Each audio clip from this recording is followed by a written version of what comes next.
fuerte. No se oye, creo que se oye sin ¿Se oye? micrófono, ¿no? Vale. Solo- Entonces, el Centro Cultural Iberoamericano hoy está muy alegre porque un escritor español, Antonio Navarro Amodio, está presentando su libro que se llama Cuando la vida caía en la divina. Y para nosotros es un gran honor porque sabemos que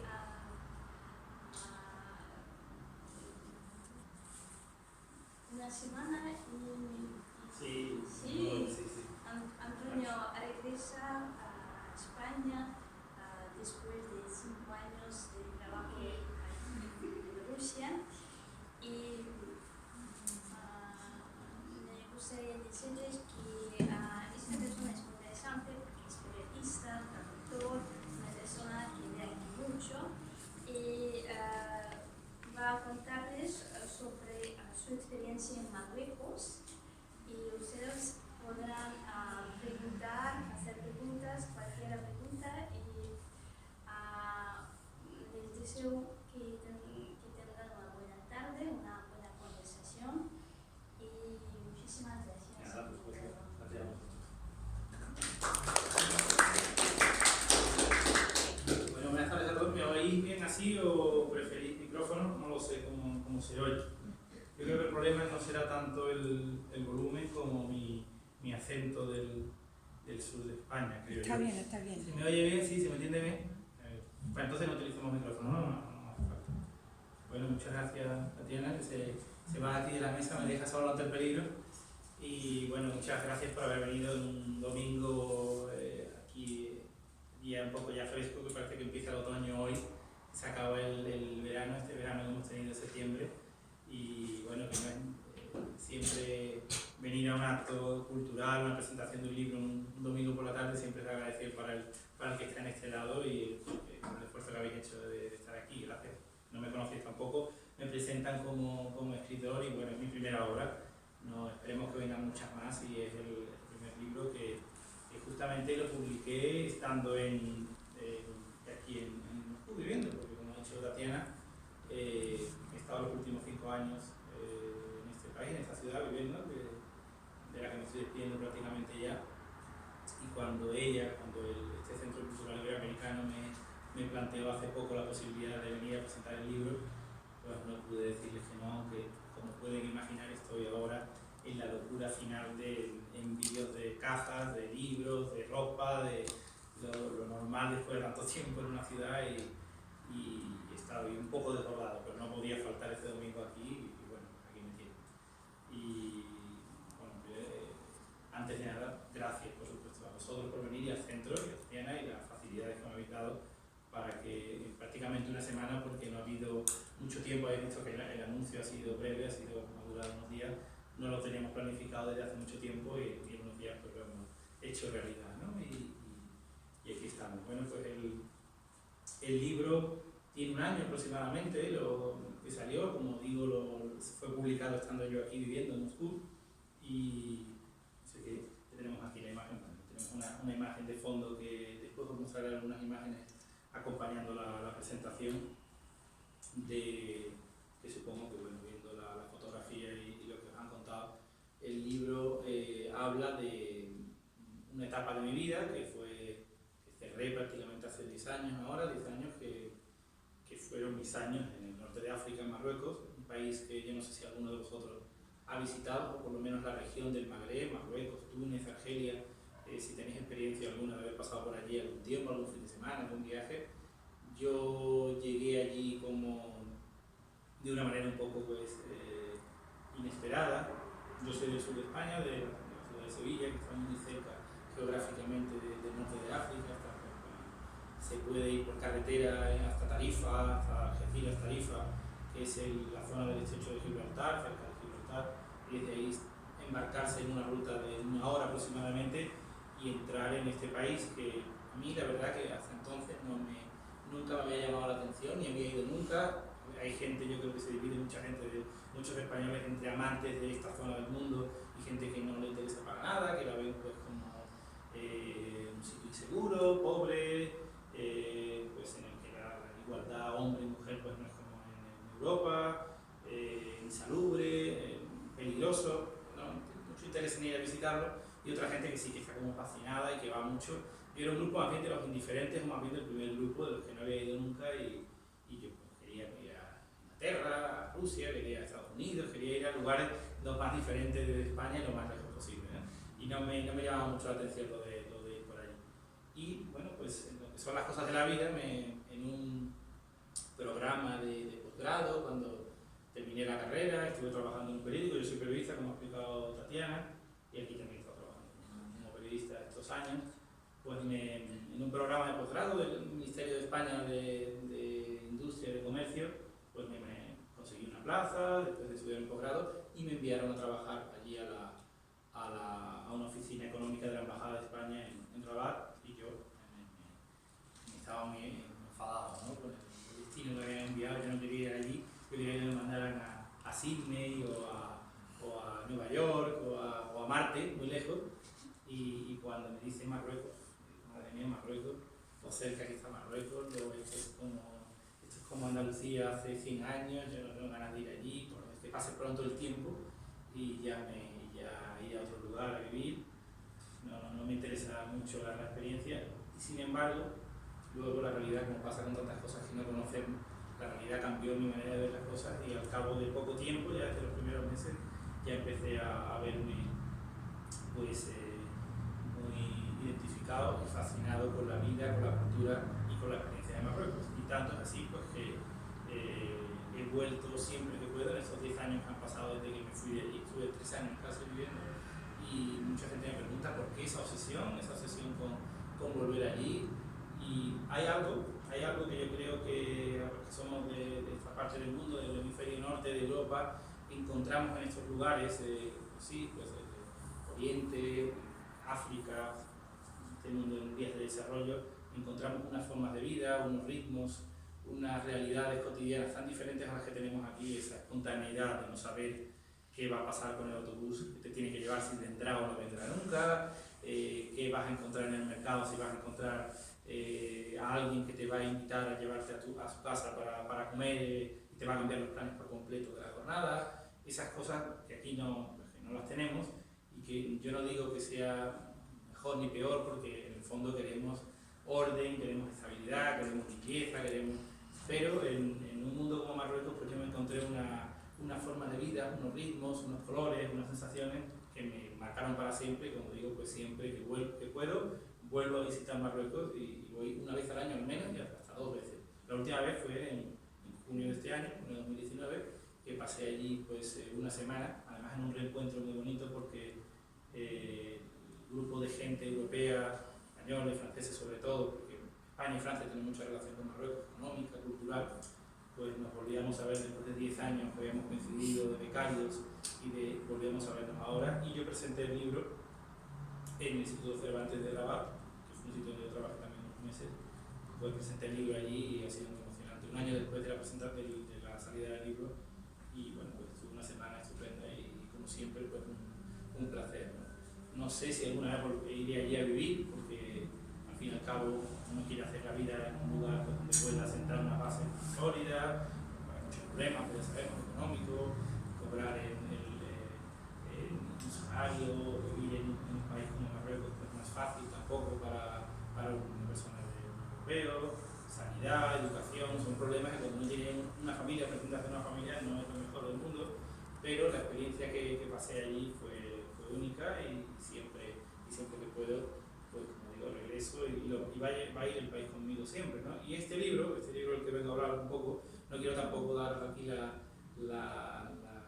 como decimos en España ahora, la expresión la brasa o la chapa con el libro, y aburriros de hablaros del libro, como tienen que comprarlo primeramente, que el libro además no lo tenemos aquí porque hay que pedirlo desde España, que la editorial es una editorial pequeña y no ha hecho exportación del libro, pero bueno, me refiero que el libro se va a quedar un ejemplar, este ejemplar se va a quedar aquí para que alguien que esté un día aburrido y no pueda dormirse y se equivoque y lo coja, lo tienen aquí, va a estar aquí durante los próximos meses y años, y espero que sigan por aquí. Bueno, además el centro que me ha encantado, que yo no sé si viene mucho por aquí, está estupendo el emplazamiento, el lugar, que tampoco había venido hasta hace poco a la biblioteca, no haber tenido que venir aquí a estudiar, el sitio es extraordinario, tener en cada planta un centro cultural de un país y una biblioteca y actividades culturales, y este centro iberoamericano que lleva casi 4 meses de vida, al que le deseo también Sergio, voluntario, Tatiana, mucha suerte y una andadura muy larga, porque tiene muy buena pinta y me habría gustado haber venido más veces aquí si lo hubiera conocido antes. También es verdad que tiene poco tiempo, desde mayo solo. Bueno, por ahora va bien la velocidad, que me pongo rápido, me cojo velocidad y no sé si me entienden. Algunos asienten, otros os veo más serios, pero bueno, si no, baja un poco el ritmo. Y bueno, pues el libro, algunos me han preguntado por qué escribes un libro sobre Marruecos estando en Rusia y 10 años después de haberte ido de allí. ¿Por qué no lo escribes cuando estás allí, no? No ha sido 10 años, ha sido un poco menos, fueron como 9, 8 y medio cuando empecé a ponerme con la idea de escribir, ¿no?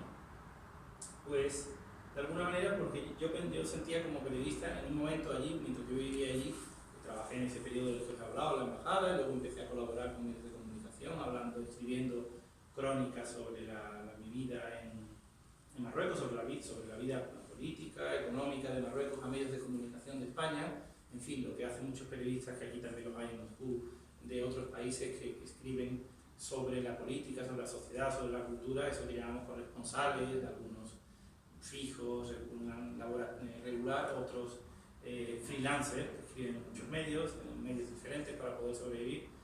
Yo también estuve una temporada allí, así en Marruecos, escribiendo mis últimos meses, escribiendo cosas de Marruecos a medios españoles, porque hay mucho interés, un interés importante para los medios de comunicación de nuestro país sobre este vecino tan cercano que no está ni en la Unión Europea, ni en la OTAN, y que es un país problemático de vez en cuando en las relaciones con España, porque compartimos fronteras, porque los barcos españoles pescan en Marruecos y la pesca española casi toda, los barcos españoles pescan allí, hay acuerdos con España para poder pescar, la agricultura de Marruecos está entrando en Europa y aquí en Rusia también mucho, es mucho más barato, muchas empresas españolas se están instalando en Marruecos para tener sus plantas de producción, porque la mano de obra, los salarios son mucho más económicos y estamos muy cerca, el transporte es una ventaja a la vez. Entonces las relaciones económicamente son cada vez más importantes, pero a la vez también es un país islámico, un país en vías de desarrollo, un país árabe en el que pues son sociedades diferentes, niveles de forma de gobierno y de sociedad distintas, en los que inevitablemente cada cierto tiempo hay algún problema, algún roce diplomático, económico, y los hay. Y bueno, pues en ese mundo de relaciones entre vecinos complicadas, a veces mejores, a veces peores, se manejan las relaciones entre España y Marruecos, ¿no? Aunque una de mis conclusiones, tanto aquí como en otros lugares donde he tenido la oportunidad de vivir o de viajar, yo creo que os pasará a vosotros también, una cosa son las relaciones entre los gobiernos, una cosa son las relaciones entre los intereses de los países, de las diplomacias o de los intereses económicos, militares, y otra cosa es las relaciones entre la gente de aquí, que no tiene a veces, en algunos casos hay algo que ver, porque uno se ve arrastrado por eso de cómo son los alemanes, cómo son los marroquíes, cómo son los rusos, pero cuando uno conoce a la gente, pues se da cuenta de que el interés humano de cada uno es vivir, es sobrevivir, es tener una familia, es disfrutar de este mundo, y uno perfectamente al cabo de un tiempo separa perfectamente lo que es la relación de los gobiernos y lo que sale en los periódicos, los titulares, los conflictos y la vida de la gente. Y yo aquí pues pronto me di cuenta de que todos esos tópicos, todos esos clichés que hay de los árabes y de los marroquíes en Europa, que los hay desgraciadamente negativos, porque hay una arabofobia, islamofobia en Europa, y que la verdad, porque hay un problema con el terrorismo islámico, que no vamos a hacer desaparecer tampoco con buenas palabras y con libros, eso está ahí, y esa es parte de la realidad, pero es verdad que cuando los conoces te das cuenta de que el 99,9% de la gente, el 99,5% de la gente ama la cultura europea y viaja cuando puede, y muchos de ellos les encantaría estudiar o vivir en nuestros países, y hay un interés genuino, auténtico, que yo lo he vivido, y un trato extraordinario de ellos hacia nosotros, y deseo en el futuro, con el que he querido contribuir con esta obra, es hacer que en el futuro, si bien desde el sur hacia el norte hay, o desde Marruecos hacia el norte hay un interés grande por conocernos, porque yo lo he visto en el interés por nuestros libros, por nuestros autores, por nuestra televisión, del norte hacia el sur desgraciadamente todavía no es igual. No quiero hablar del norte en general, con el sur en general, pero hablo desde la orilla norte del estrecho de Marruecos, desde la orilla norte del estrecho, en el caso de España, hacia Marruecos todavía hay un gran desconocimiento que es triste y que es extraño en el siglo XXI, tan cerca como estamos, que haya todavía pues tanto falta de conocimiento y tanta desconfianza y tanto miedo. Te encuentras gente, como he dicho antes, los que están fascinados por ir y que van los fines de semana a ciudades como Chagüen o como Tánger, ciudades que están cerca para pasar el fin de semana, y gente a la que te dicen abiertamente que nunca irían y que no tienen ningún interés y que les da miedo y que no se fían y que no confían en ellos. Y yo creo que eso es uno de los problemas pendientes que tiene España en sus relaciones, yo creo, en los próximos años, aumentar ese conocimiento y aumentar en la sociedad española el conocimiento y el amor por los vecinos del sur. Y yo sé que esto es una gota en el océano, pero de alguna manera pues el libro es un homenaje a toda la gente con la que yo viví, traté y que he querido que sus vidas estuvieran aquí contadas, desde el vendedor de pescado hasta el portero de mi bloque, hasta el vendedor del pan de la esquina, el conductor de autobús, mis compañeros, el portero, de toda esa gente que son vidas anónimas, que de otra manera nunca van a llegar a los periódicos, ni a la literatura, ni a los grandes titulares. Yo he querido que aquí hacerles un homenaje a ellos en sus vidas y en cómo me trataron tan bien, y yo he querido también de alguna manera devolverle parte de ese cariño que recibí.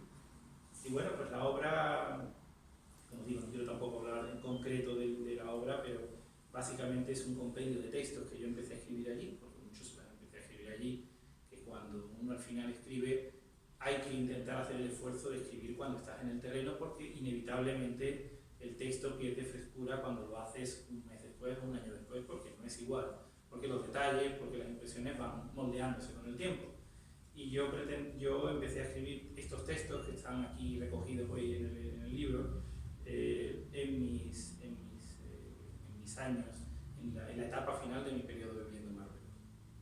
Como digo, pues están las ciudades de Marruecos, están mis paisajes favoritos, están las ciudades que más me marcaron, están los personajes cotidianos que, como digo, me dejaron huella en mí, excursiones, todo eso lo he recogido aquí, algunos los escribí estando allí y otros textos los he escrito en mis viajes posteriores, porque como os he contado antes, me he dejado de ir y he ido, pues, no sé cuánto, pero si han pasado 10 años desde que yo me fui en 2009, perdón, en 2011, por enero de 2011, febrero de 2011 fue cuando dejé el país, y en estos años que han pasado, estamos ya cerca de 2020, perdón, he ido al menos siempre una o dos veces y he vuelto a los lugares, he vuelto a esa gente y he contado cómo están ahora, cómo soy yo ahora y cómo está el país ahora, y he intentado de alguna manera hacer paralelismos entre lo que yo veía entonces y lo que hoy son ellos y lo que soy yo, ¿no? Y ese es un poco el resultado hasta en este libro. Y bueno, no quiero enrollarme mucho más. El título del libro, la portada, voy a hacer un poco de publicidad, la portada que me gusta mucho, la portada del libro, y lo cuento siempre porque el dibujo es un óleo, es una historia un poco graciosa. Mi madre pinta óleo en sus ratos libres hace mucho tiempo, sobre el lienzo, y lo hace bien, no en este caso bueno, quiero decir esto porque esto lo pintó ella, lo pintó de una postal de estas láminas que se venden en las tiendas de recuerdos de puertas de Marruecos, que son este tipo de puertas tan bonitas y que aquí ahora mostraremos algunas. Un póster, me acuerdo de un póster, una postal que le dejé, y ella lo pintó. Y como otros varios, tiene 7 o 8 retratos de personas mayores de allí o puertas. Y me acuerdo que cuando terminó el óleo, en principio era para tenerlo en casa, se casó un amigo marroquí, y fue un amigo marroquí que está aquí citado varias veces, que fue un poco mi guía, trabajaba en la Embajada de España, un amigo al que visito siempre. Y cuando se se casó, le regalamos la pintura, se la regalamos para su boda. La mandamos por correo desde Sevilla. Bueno, era mi regalo de boda, pero lo pintó y lo pagó, y el esfuerzo y el tiempo lo hizo todo mi madre, pero era mi regalo de boda, el regalo de mi casa de boda para él. Y lo enviamos por correo, luego tardó mucho porque era una obra de arte, en la aduana lo detuvieron, el cuadro, tardó mucho en llegar, pero al final ya llegó. Entonces sí, ya llegó después de la boda y lo tiene en el salón de su casa, ¿no? Y cuando pensé en el libro, digo, me gustaría que esa pintura, la de la puerta esta, sea la portada del libro, ¿no? Y bueno, le pedí que hiciera con el iPhone, que le hiciera una foto, que saliera bien, y al final decidimos que esa, que tiene alguna otra pintura, podría haber elegido, no sé, una foto de otra cosa o una... Pero y eso está pasado de una fotografía que él nos mandó, lo hablé con la editorial y bueno, ha quedado bonito, no ha perdido mucha calidad y ahí está firmado por ella. Y de hecho, si escribo otro de Marruecos, también quiero que sea otra foto, otra pintura de ella. Y bueno, ahí está. Y hay también otra pintura que está de todo. Hay fotografías, a lo largo de muchas fotografías, algunas hechas por mí, otras en fin, dibujadas por son pinturas. Y como digo, hay otra puerta también muy bonita de otra mezquita de Tánger, también dibujada por ella. Y como podéis ver el título, cuando la vida cabía en una medina, mucha gente me pregunta por qué quiere decir eso de la vida y caber en una medina y qué es una medina. Yo no sé si alguno de vosotros sabe lo que...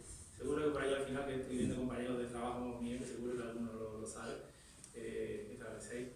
¿Qué es una medina? ¿Sabe alguno lo que es una medina? No Medina, la ciudad de Arabia Saudita con mayúsculas, sino Medina como sustantivo. ¿Qué es una medina? ¿Sabe alguno lo que es? Aquí ya, compañera, ¿cómo te llamas? ¿Tú, cómo te llamas? ¿Marina? ¿Qué es una medina? ¿Qué crees que es una medina? Sí. Explicar. Sí. Pues es un lugar en el centro de ciudades de países arábicos. Eso. Es pues un corazón de la ciudad. Sí. Muy bien. Y es muy histórico.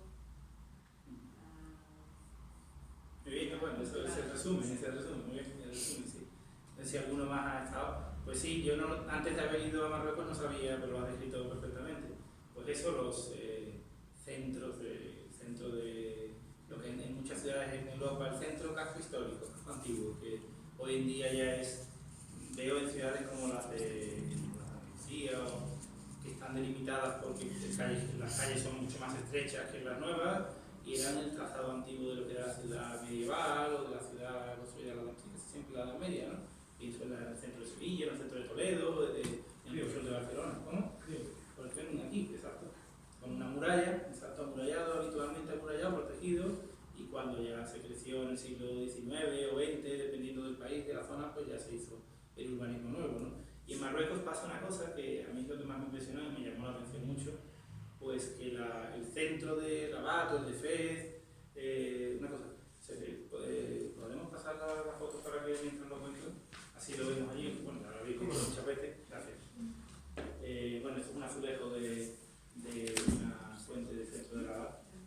Decía que las medinas no solo han conservado un urbanismo distinto del de la ciudad nueva, que evidentemente pues, la ciudad nueva, en el caso de las ciudades de Marruecos, pues mucha de esa transformación urbanística la hicieron los franceses y los marroquíes, hicieron avenidas grandes, de estilo colonial, con palmeras, con edificios de fachadas blancas, pero el urbanismo tradicional de Marruecos es el que está, digamos, de las medinas, que son calles súper estrechas, de las que se pueden tocar prácticamente con las dos manos la pared, con unas fachadas muy poco llamativas, porque el interior en la arquitectura de estos países es donde está el lujo, la decoración, las fachadas son más bien una pared sin ventanas, y bueno, las podemos ver en estos lugares, en la medina de Rabat, en la de Fez, en la de Marrakech,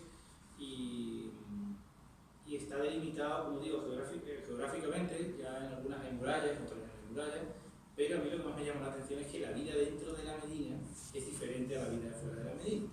No es una exageración, la vida dentro de la Medina es todavía una vida que en muchos casos cambia la ropa, cambian los teléfonos, no llevan el iPhone, pero el ritmo, la geografía, el urbanismo, los olores, la comida, es diferente completamente a la que tienes fuera.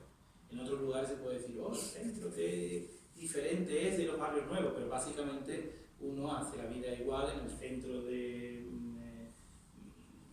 la ciudad de, no sé, de Ávila, dentro de las murallas, y fuera no hay diferencias de forma de vida.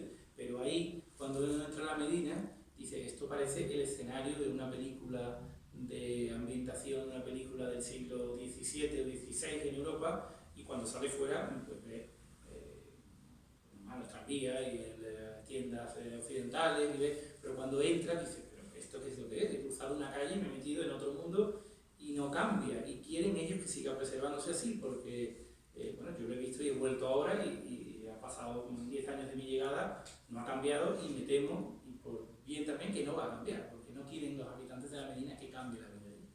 Y a mí pues me pareció lo más auténtico, lo más genuino que tiene Marruecos en las Medinas. Y claro, desde fuera decimos que siga así, que no cambie nunca, que siga habiendo los pollos vivos y que los maten y te los traigan todavía calientes y te los lleven vivo, o el pescado vivo que está en el suelo, el pescado en el hielo por el suelo, o la fruta de la huerta con tierra todavía de que la acaban de recoger, o te encuentres eso. Egoístamente desde fuera nosotros turistas decimos que siga mucho tiempo así porque es único, genuino. A lo mejor ellos dirían, yo prefiero poder tener la posibilidad de comprar en un supermercado moderno y limpio. Puede ser una forma un poco, se nos puede acusar como de, bueno, desde nuestro punto de vista occidental, incluso hasta colonialista. ¿Por qué? Porque quieres disfrutarlo como turista, pero luego el que vive allí no vive tan bien. Pero para el visitante, para el que viene de fuera con los ojos de europeo o de extranjero, de no árabe, es un auténtico shock. Y a mí me impresiona, y siempre que voy a Marruecos, a mí lo que más me gusta, más que ir a la playa, porque es muy parecido en España, a mí lo que me gusta es ir a la Medina y quedarme 2 o 3 horas sin tener nada que me espere nadie, ni tener ningún plan, y perderme por las calles, perderme absolutamente, decir, voy a tirar por aquí, voy a tirar por esta calle, voy a seguir frente, voy a ir ahora al mercado de los artesanos, voy a ir ahora al de la fruta, voy a ir y volver a casa después de una experiencia sensorial única y volver a tu casa con las comodidades de tu casa. Pero el encontrarte una zona donde están haciendo las alfombras a mano, los vecinos de ayer, a mano, una alfombra, como hoy, haciéndolo con los telares como eran en el siglo XVI, XVII, XVIII, igual. O hacen los tintes para hacer las chaquetas de cuero y la ropa de cuero, se meten en unas piscinas, que lo habréis visto en fotos, con tintes naturales, de excremento de animales, y se meten los hombres durante todo el día metiendo la ropa, sumergiéndola y con todo el problema para su salud de estar en estos lugares. Pues eso ya no se ve en ningún sitio de Europa. Fez está de Sevilla en avión a 25 minutos en avión, esta línea recta 150 kilómetros. Y ese contraste, pues yo no sé si Estados Unidos con México puede ser un contraste tan grande en formas de vida, pero el que tenemos en España con Marruecos, también desgraciadamente a nivel económico también es muy grande. Pero ese contraste de forma de vida que tienes con Marruecos en tan poca distancia, a mí me parece pues fascinante que pueda coger un autobús por la mañana en Sevilla a las 12 de la mañana y a las 4 esté ahí, en 3 horas o 4 horas, y disfrutar de eso. Hay gente que no soporta mucho tiempo así porque tiene incomodidades, porque el turista ahí se siente un poco avasallado, se siente asaltado en cada rincón por gente que te quiere vender y te quiere pedir dinero. Hay gente que no repite porque le parece un poco agobiante esa manera de tratar al visitante, pero como digo, a mí, después de mi experiencia de 3 años adaptándome y viviendo aquello, pues como digo, me gusta mucho, lo disfruto, me relajo, es para mí una desconexión, es para mí un lugar de pensar en otras cosas que no piensas aquí, con la velocidad del día a día, con los ritmos del día a día que tenemos en Occidente o en el primer mundo, ¿no?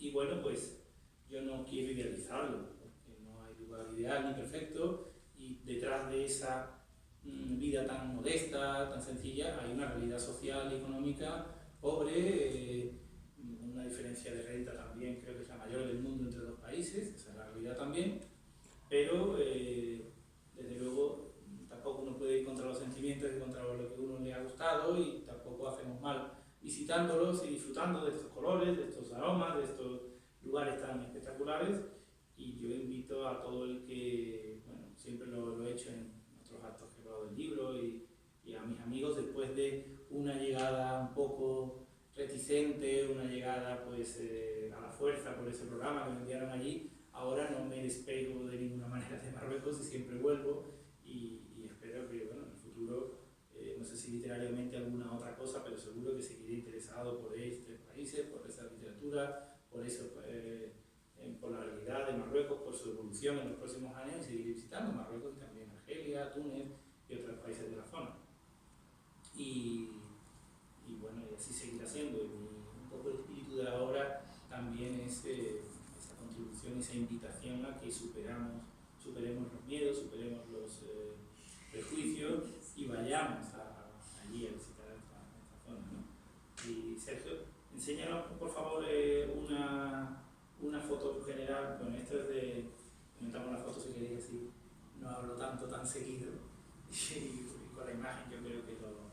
Bueno, básicamente del título no he hablado del título, me he autointerrumpido a lo que quería decir, que pues, la vida cabía en una Medina porque había una vida, una forma de vida que cabía en la Medina, que como digo es diferente a la vida que hay fuera, que es una vida más reposada, más lenta, esa vida de la que he hablado, de la gente que se conoce, toda la calle se conoce y toda la calle cuida de todo el mundo, porque al final todo el mundo tiene una forma de vida y se conocen desde hace muchas generaciones, y dejas la puerta abierta. Yo me acuerdo que me sorprendía en las calles de tiendas de joyerías de la Medina, porque están separados los gremios por los artesanos, los de las alfombras, los de la comida, los de la... Me acuerdo de las calles donde estaban las joyas, los pendientes, y decía, aquí dentro hay mucho valor en la tienda.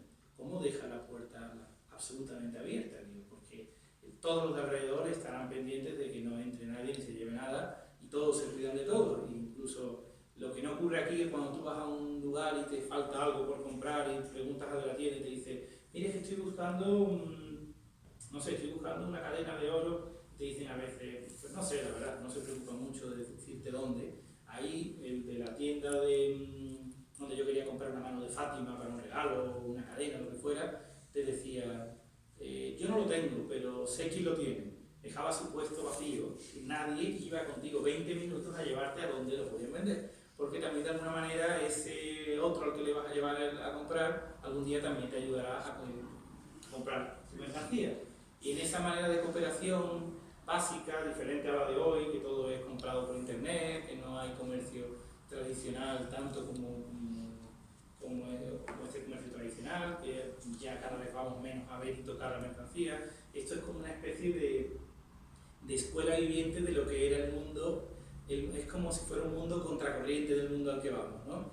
Ahora vemos el pollo en la bandejita cortado y no sabemos cómo es ni el animal. Ahí todavía ves el pollo vivo antes de matarlo.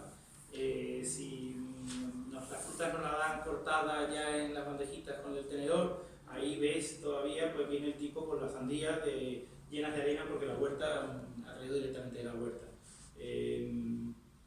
Como digo, pues esto que he dicho de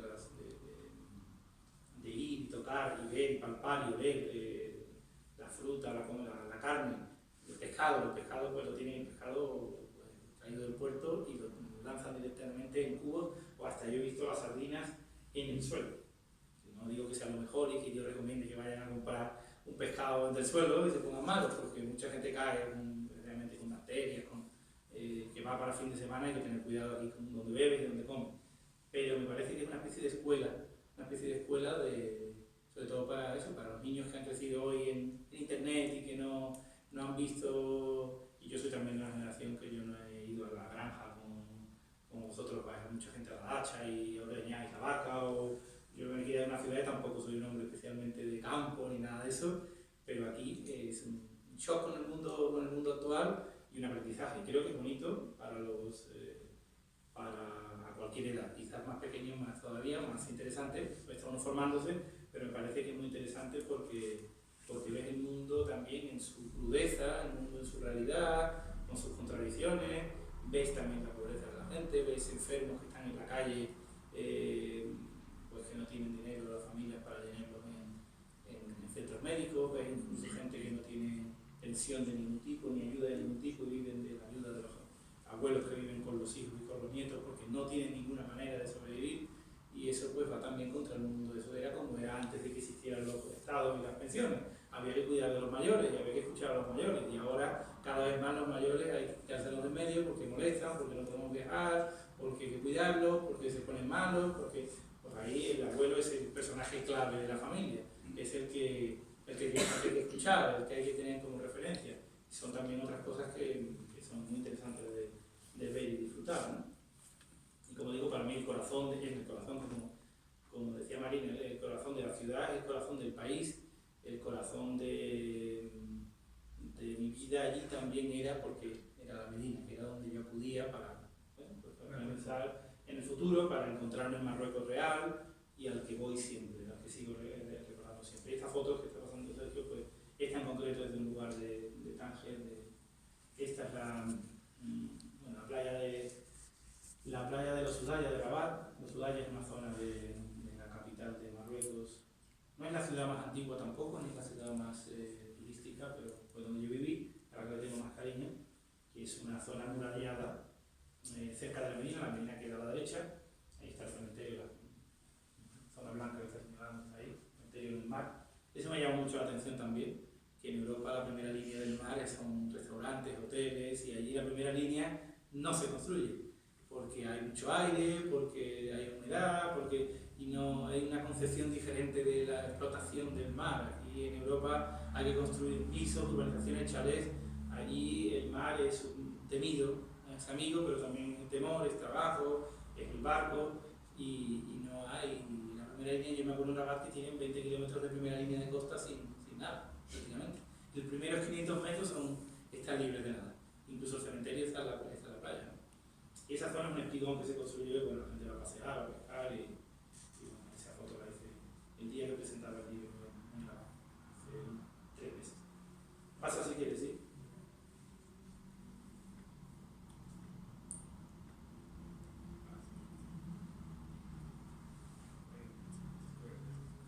Esta de aquí, tengo una foto esa es la Medina de Fez, la Medina de la ciudad de Fez, que está en el norte del país, en el centro norte del país, a los pies de una cadena de montañas.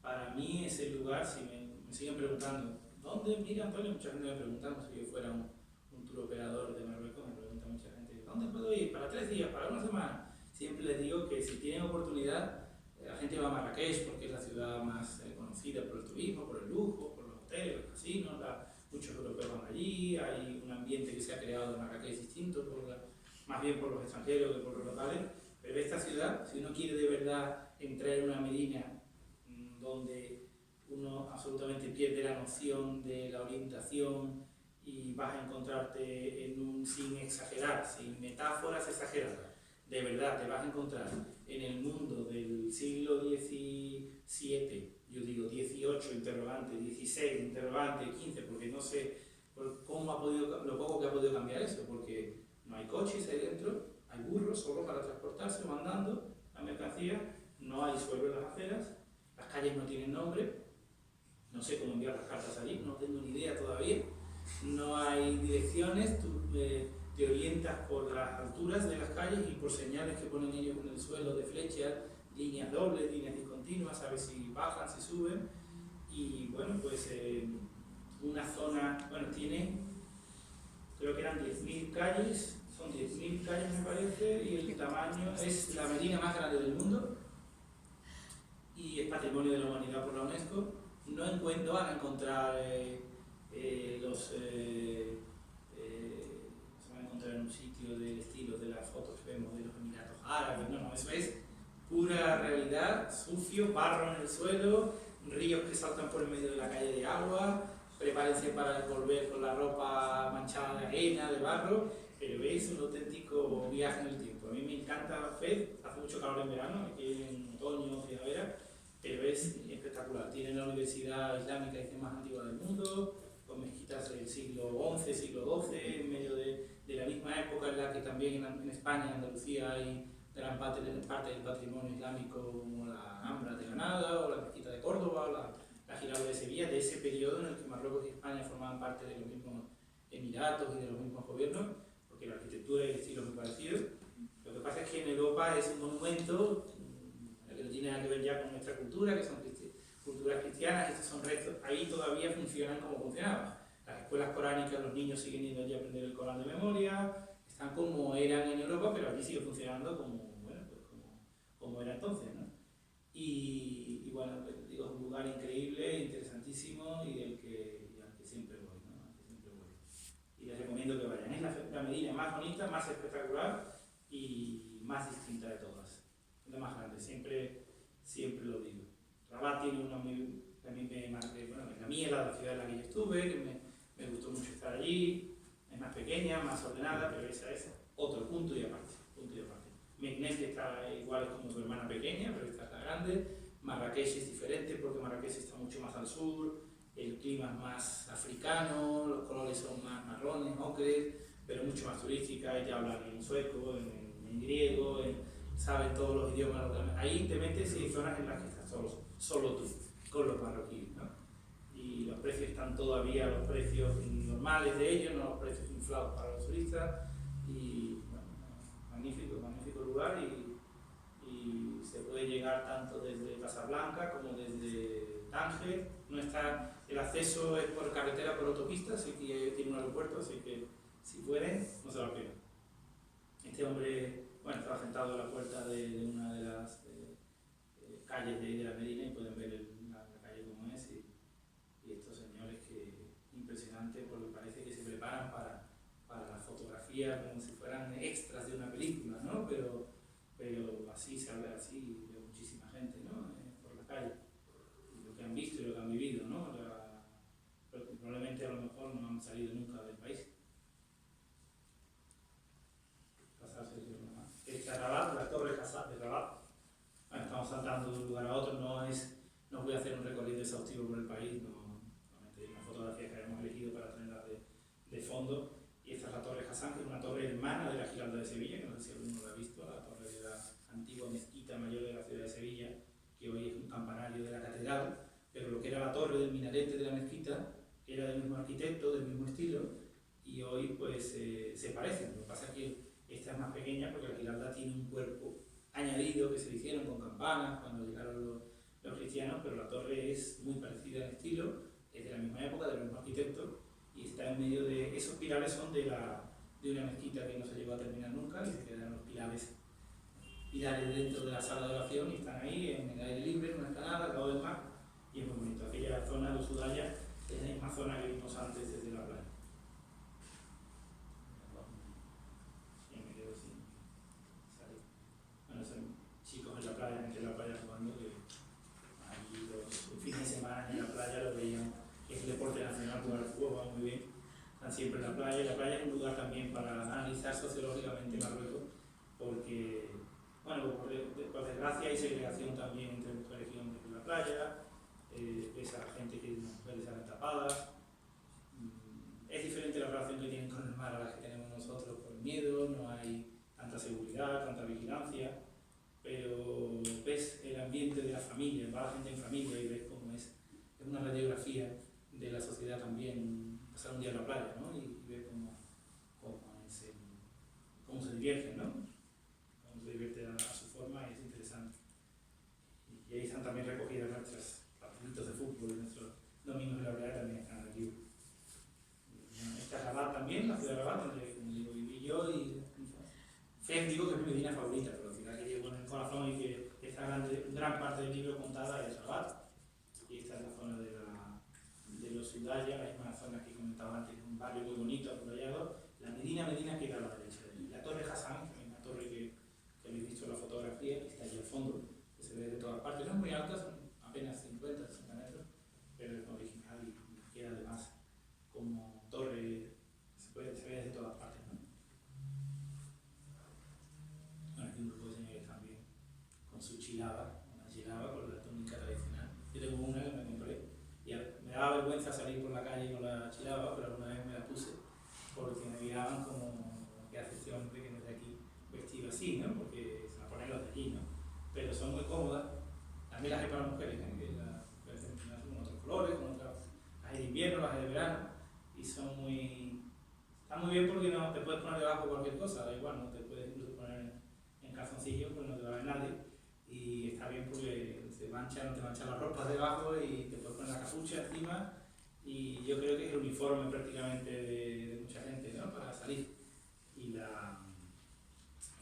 bueno, podéis ver que no es una ropa tradicional como en otros países que se la ponen en días de fiesta solo, sino que de verdad diariamente se la ponen los varones cada tarde. En las bodas se ponen de lujo, de seda, para las bodas van enchiladas, que lo habéis visto también. Y bueno, que son más de tu modo del día a día, pero ya están todas, ¿no? Bueno, pues eso es un poco, yo creo que lo que os quería decir, yo creo que os lo he dicho ya. Ahora lo que pretendía era pues que, no sé, pues que si venían preguntas o que habláramos de vuestra experiencia con esta zona del mundo, si habéis estado, si habéis ido o si tenéis alguna experiencia personal de vuestro contacto y si de verdad os gusta la zona, os interesa o realmente no ha sido no es un área, una zona geográfica que especialmente os apasione. Bueno, quiero saber vuestra experiencia, no sé. Empezamos si hay alguien que quiere preguntar, y seguro que cuando ya haya más una pregunta nos hagamos un coloquio cruzado, que no sea solamente aquí un partido de frontón y que yo rebote, sino que entre todos nos hablemos. Artur seguro que tiene algo que preguntar. Artur. Por ahora no. Venga, hombre. Solo no puedo entender por qué no construyen casas una vez en el centro, porque el precio del terreno es más alto en el centro, debe ser más alto.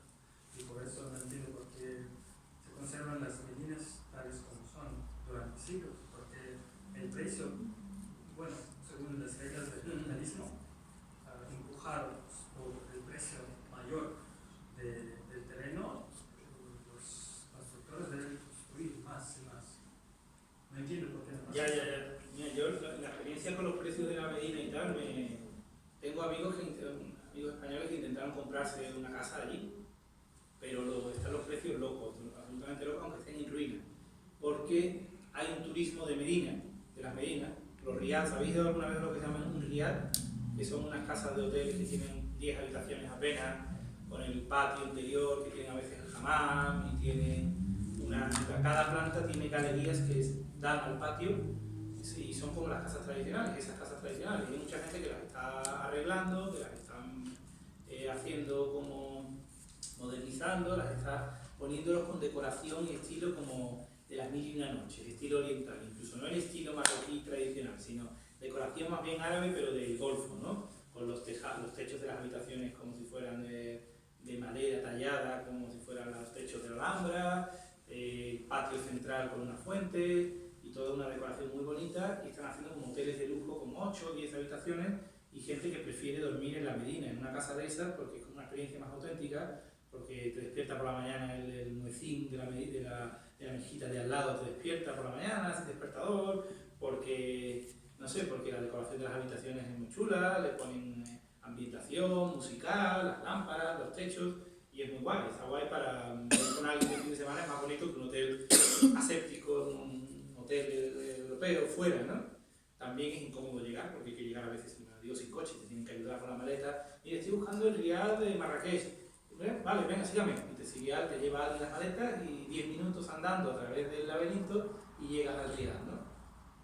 Pero los precios están muy caros porque los dueños de las casas saben que es un negocio y que pueden ganar mucho dinero, y están a precios de 1 millón de euros, medio millón de euros, depende de cómo esté la casa y depende de qué Medina. No es lo mismo la Medina de Marrakech o la Medina de Fez que la Medina de El Ashiria o de alguna ciudad por ahí perdida que también tiene Medina, ¿no?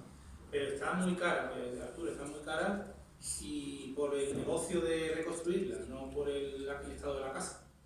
Pero sí, son caras porque es el centro, al fin y al cabo es el centro, pero quizás, hombre, más caro a lo mejor según una casa de lujo de fuera, ¿no? Pero no son baratos. La regla que tú decías de centro y tal, se cumple. Es un sitio que están subiendo los precios. Por ahí veo una mano levantada, John. Los conozco, que son amigos y compañeros de trabajo. Así que bueno, enhorabuena por tu libro, Antonio. Gracias, John. Te he oído decir que la economía de Marruecos cada vez está más desarrollada, cada vez más presente en España. Yo quería que me dijeras cómo es el futuro de las relaciones económicas entre estos dos países. Son dos países que se necesitan, quizás el vecino más complicado de España, ¿no? Estarás de acuerdo conmigo Sí. en eso.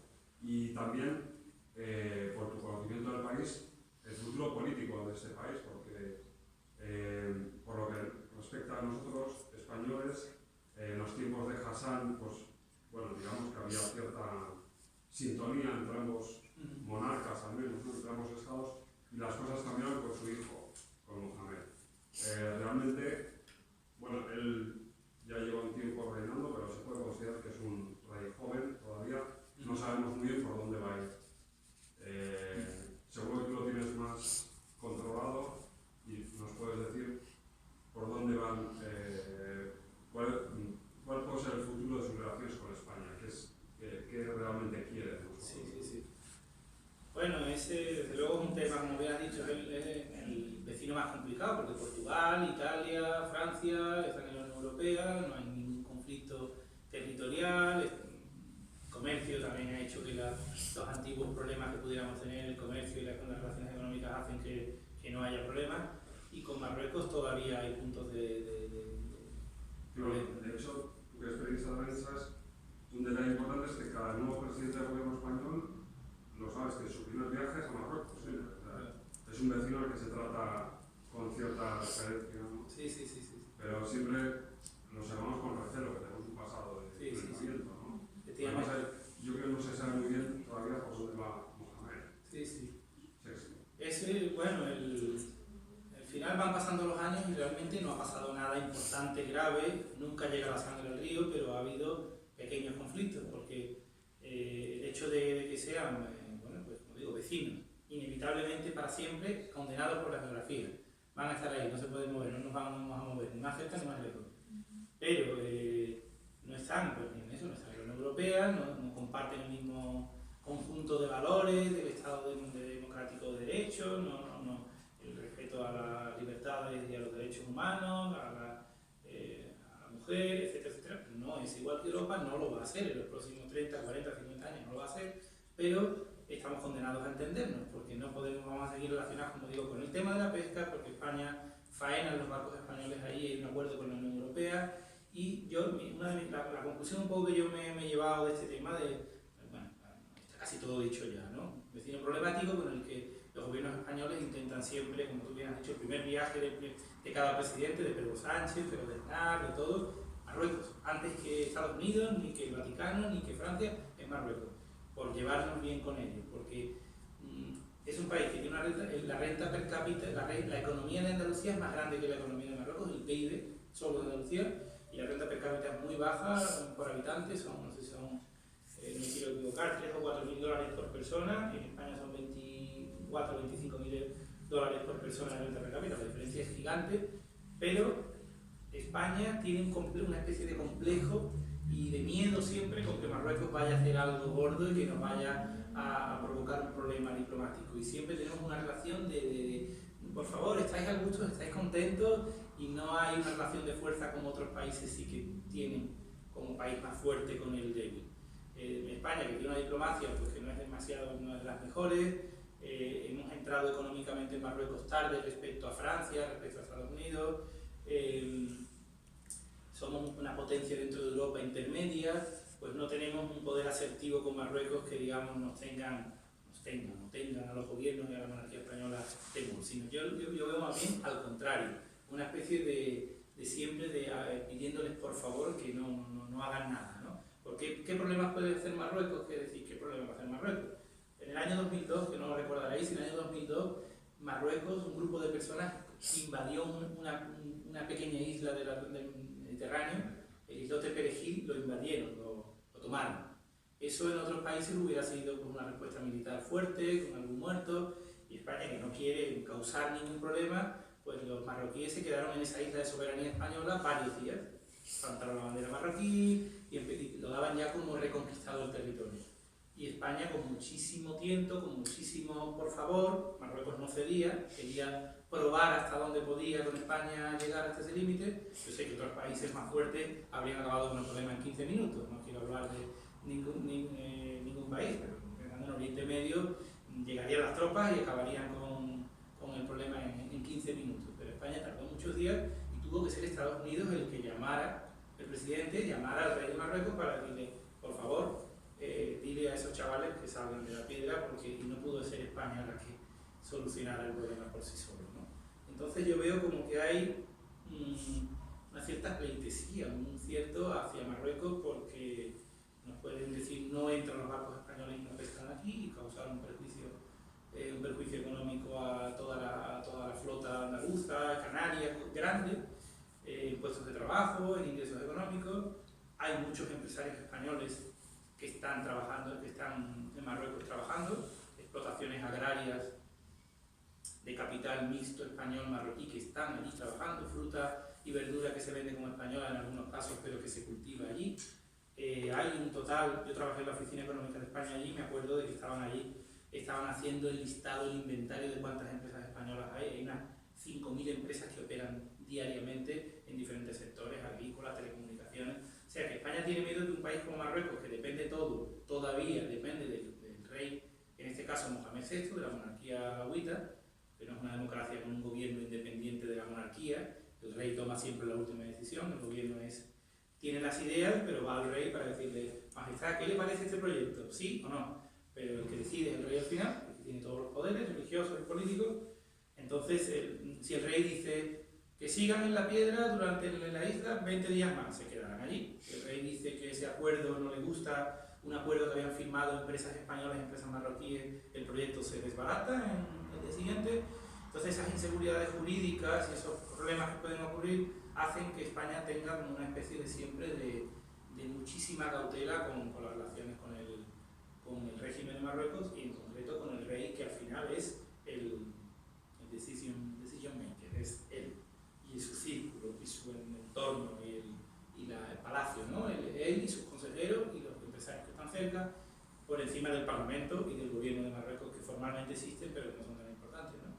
Y bueno, pues como digo, he nombrado lo que he dicho, las relaciones económicas o empresariales, las relaciones en concreto la agricultura, la pesca. Pero luego hay otros temas importantísimos que son problemas que si fuera el vecino del sur fuera Portugal o fuera Alemania, no. Pero miren, ¿qué dos problemas? El terrorismo islámico, los grupos que entran desde Marruecos a Europa y que entran en la Unión Europea por Marruecos, o marroquíes radicalizados en España, que al final son marroquíes casi todos, desgraciadamente, y yo soy un amante de Marruecos y esto es una defensa y una declaración de amor al país, pero no neguemos que la mayoría de los terroristas que operan en España tienen raíces marroquíes o argelinas, pero sobre todo marroquíes, y Marruecos colabora con España en la detención de esas células y de esos terroristas. Es el colaborador mayor que tiene España. A veces saltándose los derechos humanos, a veces con violaciones de detención sin juicio, pero la cooperación policial con España y Marruecos es importantísima para España, para evitar más problemas en el futuro. Lo seguirá viendo porque no se puede controlar a cada persona, pero es muy importante la cooperación policial, y cada vez hay más unidades conjuntas de la policía española con la marroquí. Y luego la inmigración, que es otro tema, inmigración que entra en Europa por Marruecos, pero no de Marruecos solo, sino de Ghana, de Sudán, y de Mauritania, y de Burkina Faso, y de Mali, que van, y Marruecos es la última estación del camino. Y Marruecos tiene España que llevarse bien, porque Marruecos es desgraciadamente el que va a detener a esa gente de que pase el barco y vaya a Europa, o entre las ciudades, que no las he nombrado. Hay dos ciudades españolas en el norte de África, dos ciudades medievales españolas, como son Ceuta y Melilla, muy antiguas, pero que están en suelo africano, que son las ciudades y un territorio alrededor, y que son ciudades autónomas dentro de España, no son comunidades autónomas, como Asturias o como Andalucía, son ciudades autónomas, con su gobierno autónomo, muy antiguas, anteriores a que Marruecos se creara como Estado, pero que son fronteras de la Unión Europea dentro del África. Y rodeadas de Marruecos, y en los alrededores de Ceuta y Melilla, que yo he estado allí varias veces, hay campamentos de africanos que están viviendo allí, intentando que en el menor momento saltar la valla y entrar en Europa, porque si entran en Europa ya tienen derechos adquiridos, tienen hijos, los tienen allí, ya se pueden quedar. Si el niño nace, la mujer está embarazada, el niño nace en Ceuta, ya es europeo. Pues una problemática que hay diaria, hay devoluciones en caliente que se hacen, otras que no se pueden, hay ONGs que trabajan para protegerlo, una parte se queda, una parte se va, pero imagínense, entre el tercer mundo y el primer mundo, la frontera no es el mar, es una verja entre Ceuta y Melilla, que están en Marruecos. Las ciudades están dentro del país. Y como os digo, si entran, pues hay pues, todo un problema que se ha planteado. España tiene una capacidad limitada en nuestra economía de acoger y de absorber, porque no somos una economía, ustedes habrán estado en España, no somos como Alemania, no somos como Suiza. España tiene un problema de paro muy elevado y no puede estar absorbiendo miles y miles de personas, como lo del asunto del barco que habéis oído hablar, el barco que está en el Mediterráneo, pues, todos los días o cada semana 1.000 o 2.000 personas, pues probablemente no pueda el país hacer frente para darles unas condiciones de trabajo y de vida dignas. Pero, como digo, relaciones económicas, inmigración, terrorismo, hacen que España tenga más que perder con unas malas relaciones con Marruecos, que tiene que ganar si se pone muy dura y se pone muy contundente, porque Marruecos puede decir, ah, sí, vale, pues mañana la policía marroquí va a mirar hacia allí y van a entrar a Ceuta no sé cuántas personas. O vamos a mirar hacia otro lado y que van a ir 200 barcos con droga desde Marruecos a Europa, y que puede plantear problemas graves a España. Entonces, la relación nuestra es económicamente y potencialmente, sobre el papel, muy desigual, pero en la práctica una relación que España a veces es un poco el débil de la relación, por todo esto que digo. Pero como digo, esto es un nivel de relaciones que tampoco, de problemática, que son las que me ha preguntado John, que luego al final tampoco, evidentemente en mi experiencia, yo en la experiencia de un turista para un fin de semana, no lo van a ver, por suerte, por desgracia, no lo van a ver. Sí que verán, si alguno ha estado, sí que verán desgraciadamente pues, que hay mucha pobreza, hay mucha gente que pide, y eso es parte del paisaje desde el minuto que uno pone el pie en el puerto de Tánger, si va en barco o llega, porque es parte de la realidad, ¿no? Y Elena por ahí quiere preguntar. Sí, por eso, primero, muchas gracias por dedicar tu tiempo a esta presentación, porque es brillante, la verdad que yo estoy convencida de que el Oriente es fascinante. Para mí, yo he conocido algunos países. En Marruecos estuve hace unos 15 años como turista, además yo iba con un amigo y fuimos al lugar, ahora me lo has explicado, más turístico que hay en Marruecos, que es Marrakech, que me encantó, me gustó muchísimo, la verdad, y todo lo que estás explicando es totalmente así, y veo que prácticamente no ha cambiado nada. Otro punto que también hemos visitado es diferente a Marrakech, fue la ciudad es una fortaleza portuguesa, creo, Ajá, que sí. se llama Essaouira o Sí. Bocador, Sí. en el mar, en el océano, perdón, en el mar justo del océano Atlántico, también muy interesante, muy fascinante, así que si alguien quiere viajar, yo también digo que hay que hacerlo. Pero últimamente yo prefiero viajar sola. Por eso mi pregunta es, para viajar para una chica, que no como mochila, no como turista, sino más bien como una viajera. Mochilera, como se dice ahora. Mochilera. ¿Qué tal? Porque, por ejemplo, yo hace poco, en abril, estuve en el Líbano, me fue muy bien, muy interesante, sin ningún problema, muchos amigos nuevos. También estuve hace un par de años, creo, en Irán. De hecho, tengo que deciros que Irán es el país más seguro quizá del mundo. Irán es mucho más seguro que Moscú, Barcelona, Londres, lo que sea. Sí, entonces, para hacer este tipo de viajes, ¿qué me recomendarías? Mira, yo parece que defiendo todo y que aquí no hay problema. No es verdad. Miren, en el caso sin del idioma, perdón, sin idioma. árabe. Sí. Yo el árabe aprendí un poco para sobrevivir, hablaba en francés, porque en francés en este país la administración es bilingüe, francés-árabe, y la gente de un cierto nivel, que no es gente a lo mejor desgraciadamente muy pobre, casi todo el mundo en francés, lo básico lo sabe en francés, el nombre de los precios, los números, la fruta, no te hablarán como francés literario, pero puedes hablar en francés en todas las ciudades, en Casablanca, en Rabat, en Marrakech, seguro, en el norte incluso español. Así que el idioma no es problema. Pero además Marrakech tiene una facilidad con los idiomas que me sorprenden en las medianas, eso es lo que he dicho, que te ven y te hablan en español, te ven cara de ruso y te hablan en ruso. Pero es increíble cómo, no sé cuánto pueden saber de cada idioma, pero yo me he sorprendido de escuchar idiomas escandinavos y tal, pero o sea, saben a lo mejor hola, qué tal, cómo estás, qué quieres, en 50 idiomas. Los políglotas. ¿Cómo? Sí. Los políglotas. Auténticamente, sí.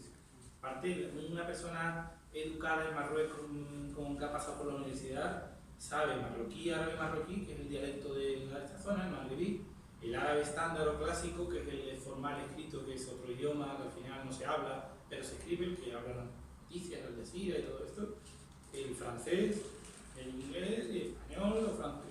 Te habla 4 o 5 idiomas, cualquier chico, ruso, y gente que a lo mejor no va a tener posibilidades rápidamente de salir nunca de allí, y habla 5 idiomas. Yo pienso en mi país que habla la gente español y se acabó. La mayoría de la gente, desgraciadamente, y muy mal inglés, lo habéis visto si habéis estado en España. Pero esa es la realidad. Pero por el idioma no le veo ningún problema.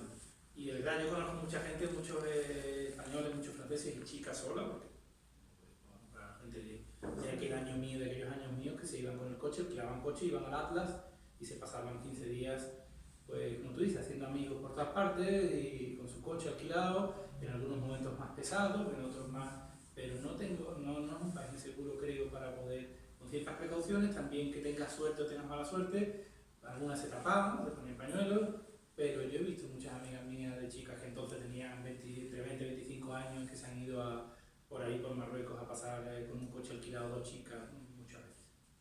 Y el problema no es que diga una de cada 20 viene con un problema o le roban, no he visto.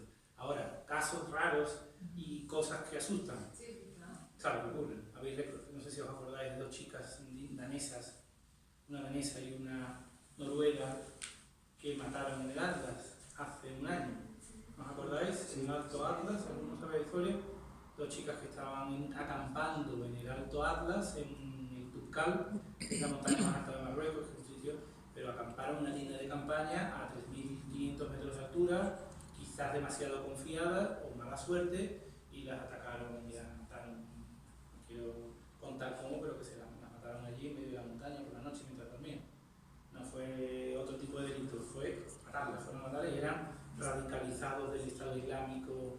El Estado Islámico es, yo soy del Estado Islámico porque quiero serlo, no es una franquicia, no creo que fueran gente enviada de ningún sitio, eran gente locales, fanáticos islámicos, sin cultura, cabreros o gente de la montaña, radicalizados. Aquí los extranjeros nos invaden, vamos a por ellos y mataron a las 2 chicas de 23, 24 años.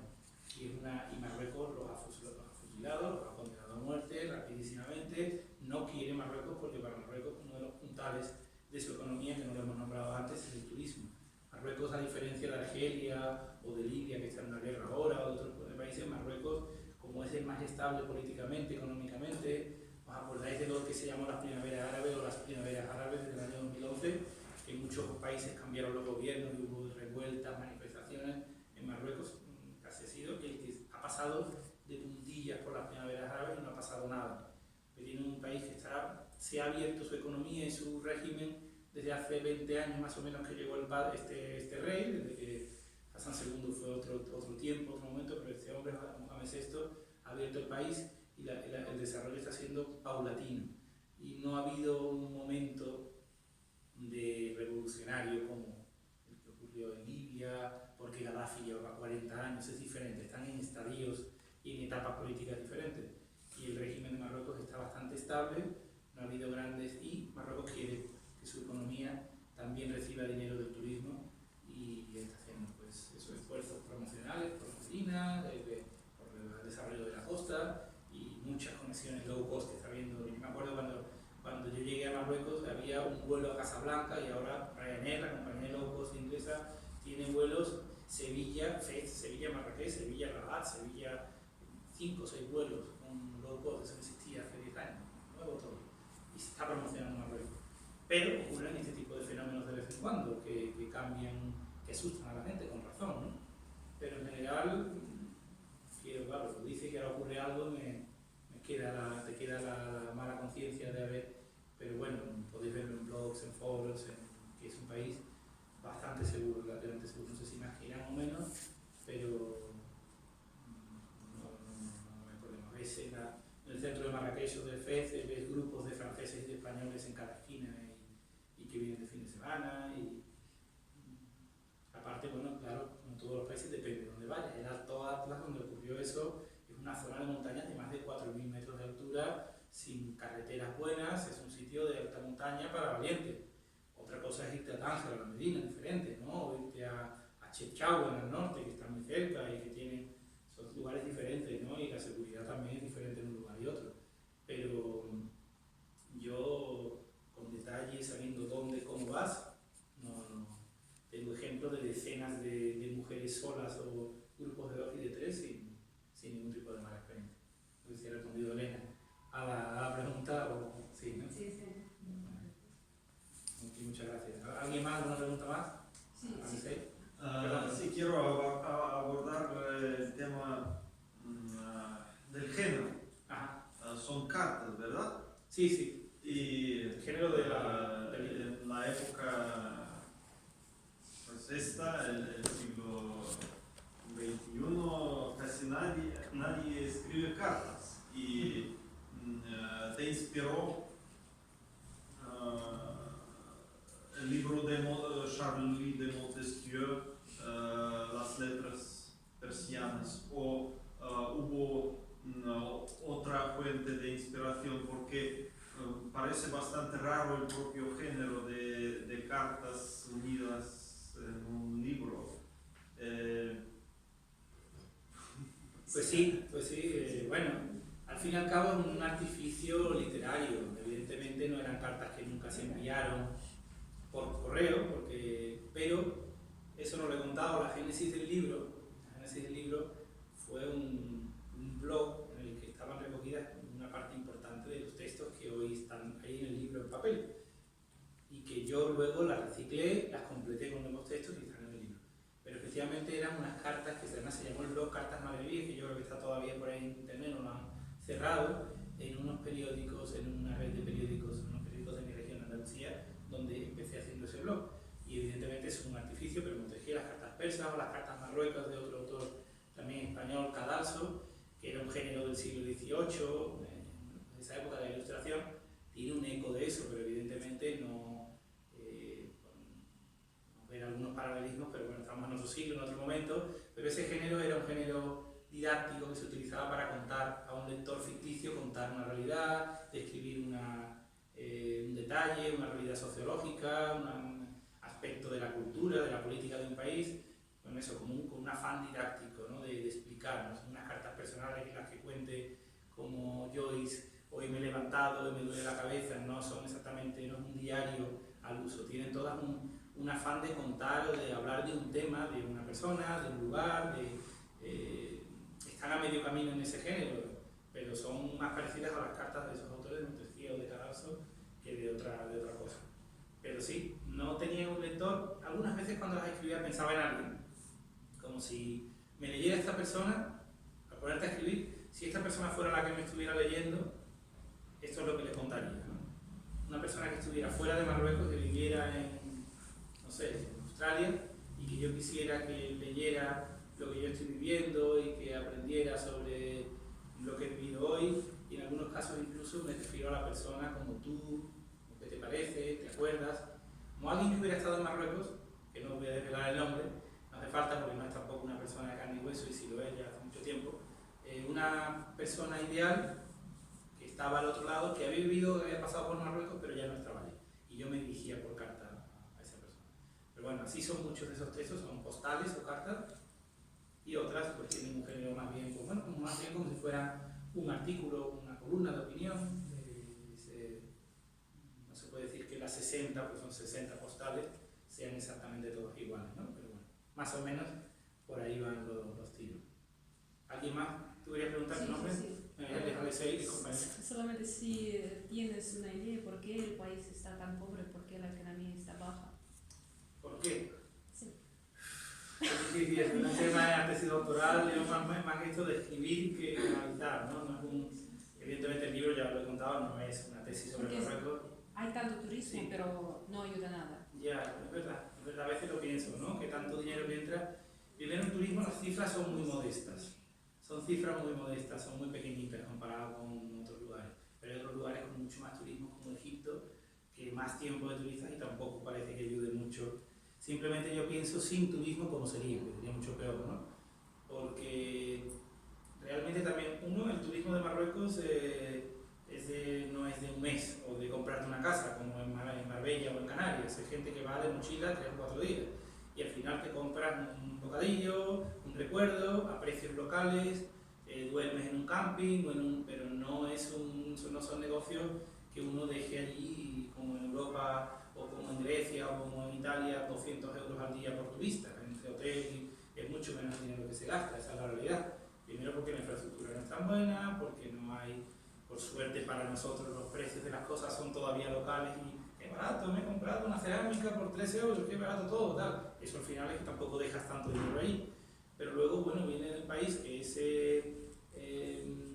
un país como las economías de casi todo el norte de África y el mundo árabe, que están mucho más atrasadas que las nuestras, un país sin petróleo y sin gas, que vive de la agricultura, que el 70-80% de la mano de obra vive en la agricultura, y no es Argelia que tiene gas, no es Egipto que tiene las pirámides y que tiene un turismo, y Egipto muy pobre también, no es, pues no sé, otros países de...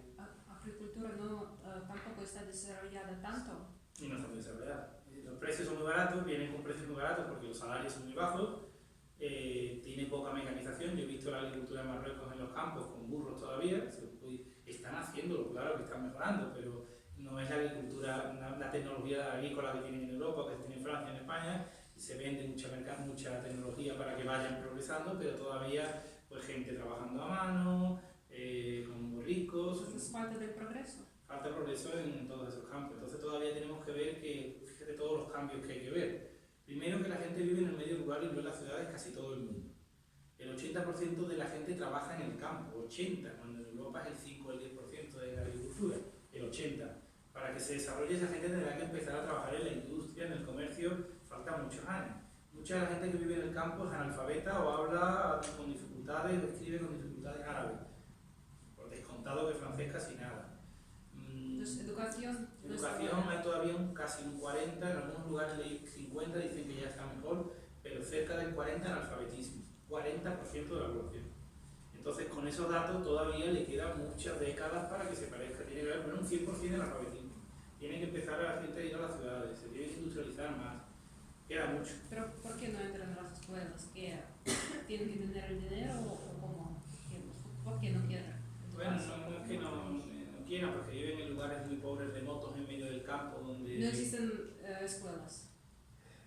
Sí existen escuelas, pero son escuelas en algunos casos religiosas solas, que se enseñan el Corán y se enseña la religión, y hay mucha pobreza, hay pocos medios. Yo estaba en Atlas, en pueblecitos del Alto Atlas, a 2000 metros, y no hay una escuela, porque los libros son libros que donan los visitantes, cuadernos y bolígrafos, no hay agua corriente en todas las casas, la electricidad o internet no hay telefonía. Si el gobierno no está interesado en desarrollar la Bueno, sí está, pero es un educación, país pobre con pocos medios económicos y va muy lentamente. Y desgraciadamente, como pasa en otros lugares, donde ponen primero el dinero es donde está visible, en las ciudades, en las nuevas construcciones urbanísticas, los rascacielos, en Casablanca, en Rabat, pero el país tiene la población dispersa por el medio rural y muy poco concentrada, y en zonas todavía muy remotas, muy pobres, y faltan carreteras, faltan muchas cosas. Las pensiones son muy bajas, los hospitales son muy malos, los públicos, las carreteras en el medio rural son muy malas, y faltan todavía muchísimas cosas. Te puedes encontrar un Marruecos de lujo en Marrakech, en el centro, en Rabat, qué bonito, qué avenidas, centros comerciales, un megamall que tiene cines, que tiene, veo aquí Zara, veo tal, y luego te vas a 50 kilómetros y estamos hablando de que dices, esto parece 2 décadas de los años 20, ¿no?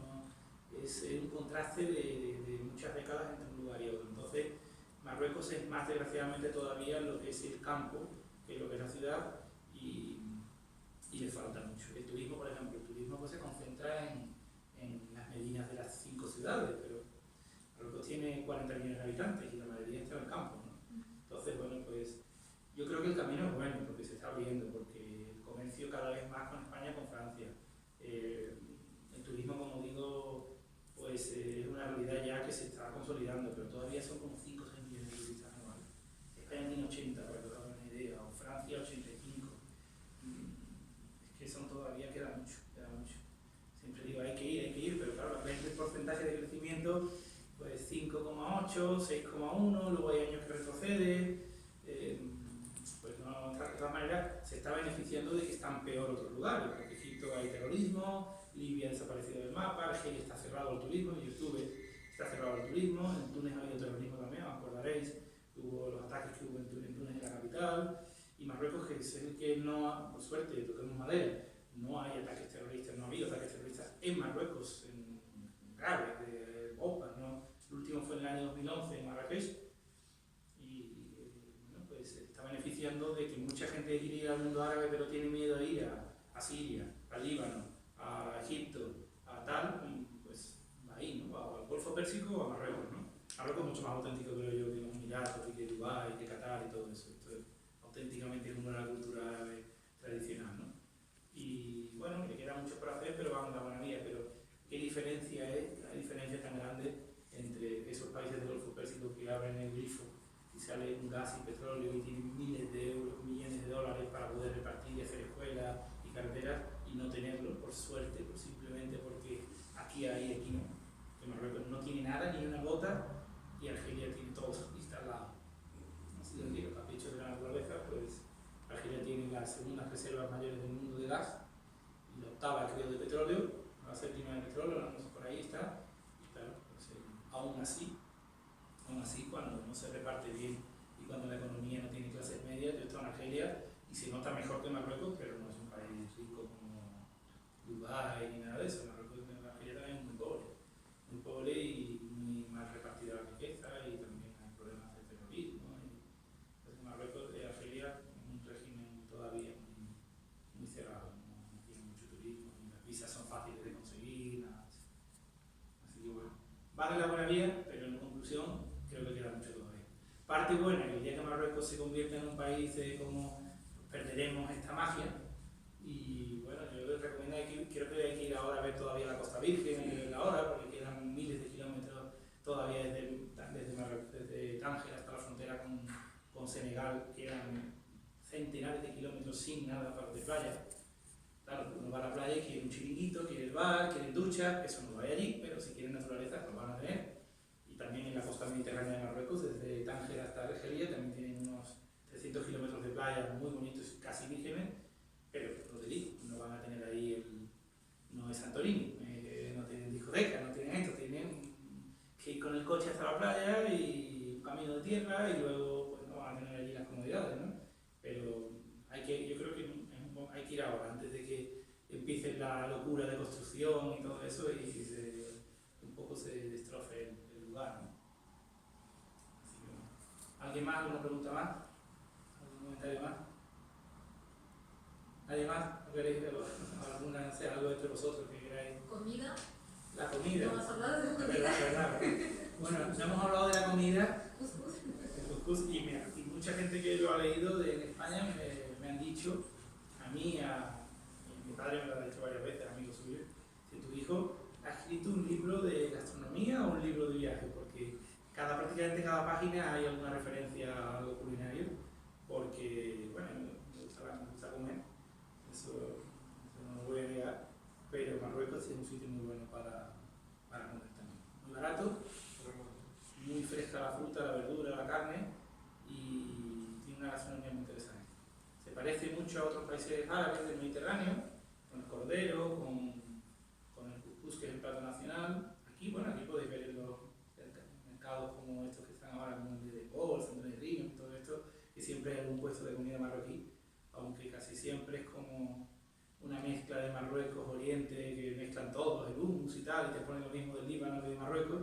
Ahí lo vais a encontrar de verdad como es la cocina de verdad en cualquier bar de pueblo, de carretera, pero tienen el plato nacional, aparte del cuscús, es el tajín. No sé si lo habéis visto, los tajín, que son como guisos así con carne y verdura, y están muy sabrosos, y si los ves en lugares tradicionales son una comida muy interesante. Tienen el cuscús, tienen la pastela, de pollo, de cordero, ¿perdón? Harira, ¿no? La jarida, efectivamente.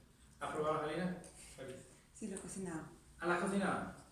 Sí, había un tiempo. ¿Y cómo te llega la receta de la jarida? ¿Por qué? Bueno, te cuento luego en privado. Vale. Sí, otra pregunta. ¿Has estado en Tenerife? Sí, sí, está bien. ¿En Joseima? No. Bueno, está en el norte. ¿Cómo? Y en el norte, ¿no? Sí. ¿Y Ramadán? Sí, ¿Has claro. pasado una vez? 3 años. En verano, era verano porque va cambiando el calendario y me tocó en pleno verano. ¿Y cómo fue? Bien, bien, te acostumbras. Es como hay que acostumbrarse. Sí, cuando tenéis al lado, ¿no? Sí, sí, sí. Nadie come. Es una cuestión interesante, ¿no? Pero también la burbuja nuestra de los extranjeros hace que teníamos nuestra manera de vamos a casa de no sé quién a comer, ¿no? Literalmente hay unos días que te olvidas de que no puedes